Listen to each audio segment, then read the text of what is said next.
Sosok AKP Sri Mulat selalu gugup saat kawal Verdi Sambo ke persidangan. Sosok AKP Sri Mulat, polisi wanita yang kerap muncul saat sidang Verdi Sambo mencuri perhatian.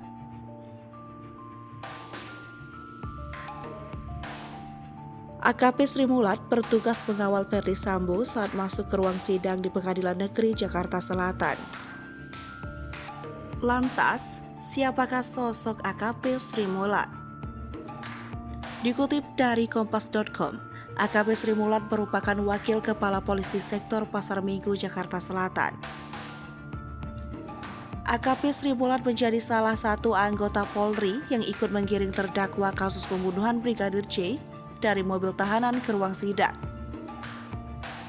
termasuk Verdi Sambo dan istrinya Putri Chandrawati.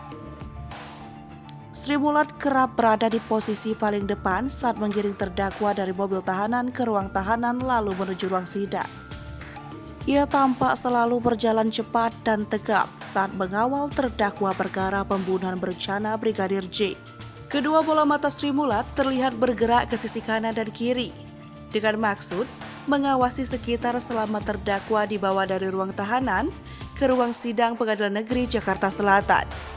Bagi Sri Mulat, momen membawa terdakwa Verdi Sambo adalah waktu yang membuatnya deg-degan. Namun, Sri Mulat mengaku harus profesional. Ia tidak membedakan perlakuan kepada setiap terdakwa, termasuk Verdi Sambo dan Putri Chandrawati. Kini, Sri Mulat bertekad membuat persidangan perkara kasus pembunuhan berencana Brigadir J di Pengadilan Negeri Jakarta Selatan berjalan aman hingga selesai putusan.